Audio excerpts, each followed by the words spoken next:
Swastiastu.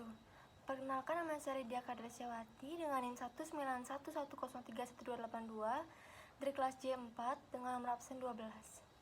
Di sini saya akan menyampaikan video pembelajaran tentang materi simetri, refleksi, dan pengubinan.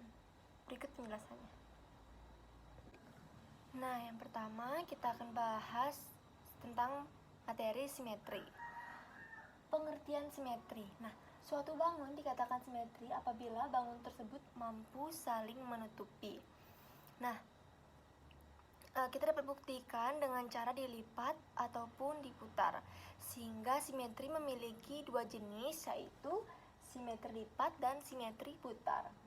Nah, simetri lipat itu merupakan jumlah lipatan yang dapat dibentuk oleh suatu bidang datar yang membagi sama besar. Sedangkan simetri putar adalah itu hasil putarannya itu membentuk pola yang sama. Nah, anak-anak sekalian pasti pernah membuat origami.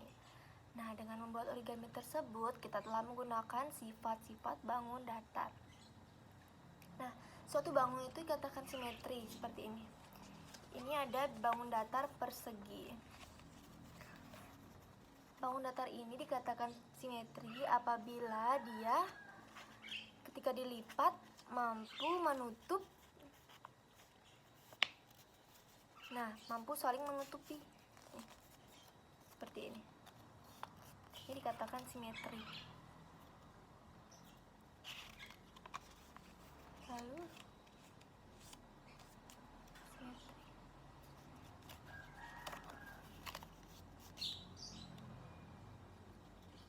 selanjutnya kita akan belajar tentang simetri lipat dan simetri putar. Nah, sekarang kita akan belajar tentang simetri lipat. Seperti yang sudah ada di papan, simetri lipat itu jumlah lipatannya yang dibentuk oleh suatu bidang datar yang membagi sama besar. Nah, contohnya bangun datar persegi. Bangun datar persegi ini kira-kira bisa dibagi menjadi berapa lipatan ya? Mari kita coba. 1, 2,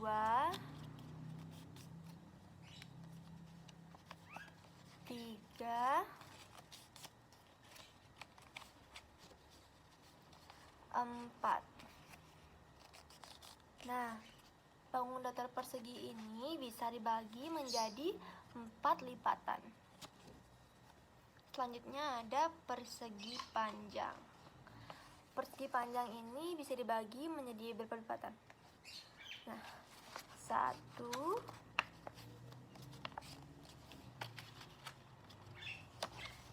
2. Nah, di sini persegi panjang hanya bisa dibagi menjadi 2 lipatan.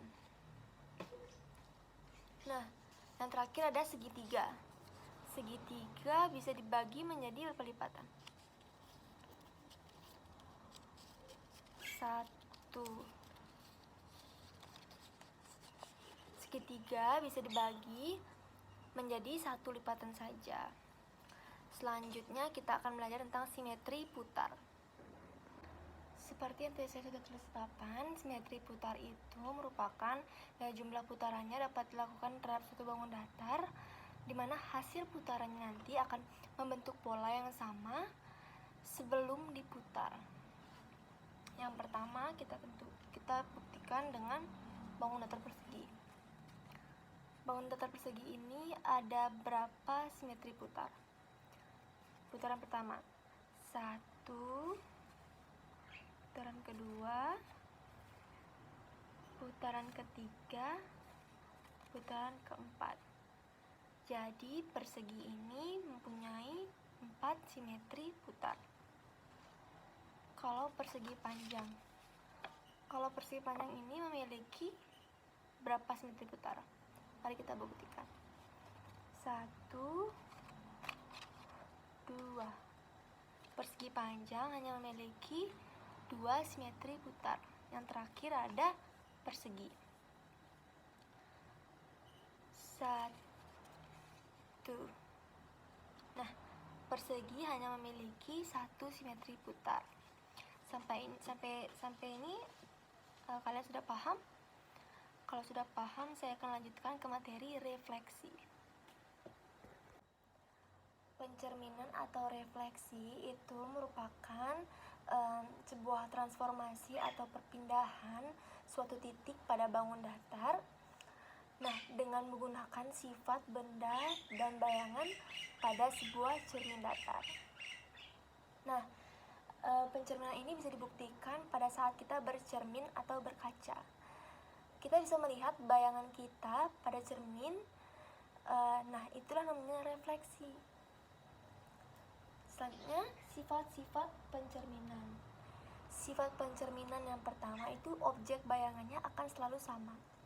Yang kedua, jarak setiap titik yang ada pada objek terhadap cermin itu sama persis dengan jarak setiap titik yang ada pada cermin. Yang ketiga, tinggi bayangannya akan sama dengan tinggi bayangan yang akan dicerminkan.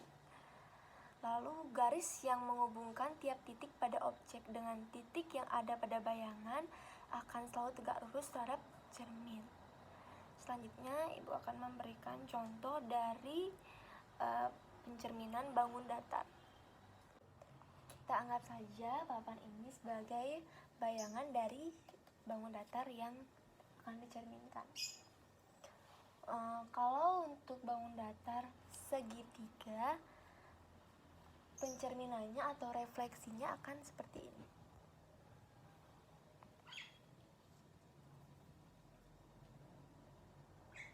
Jarak bayangannya itu berjarak 2 cm. Seperti ini. Nah, kalau untuk persegi sama, berjarak 2 cm. Nah, akan terlihat seperti ini.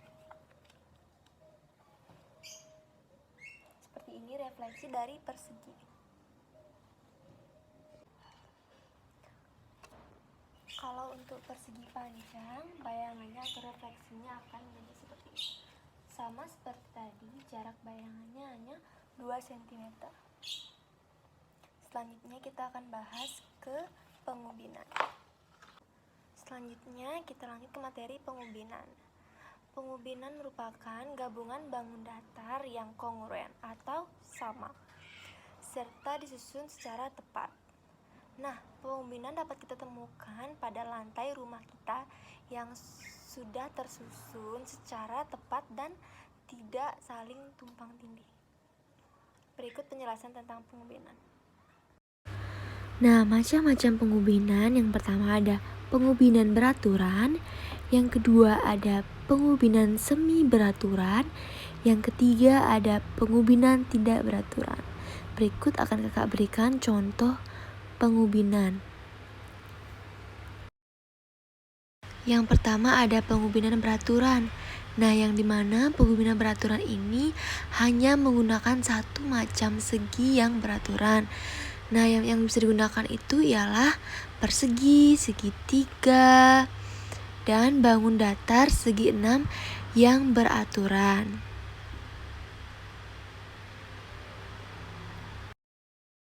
Selanjutnya ada pengubinan tidak beraturan. Nah, pengubinan ini dia menggunakan 2 atau lebih segi yang beraturan.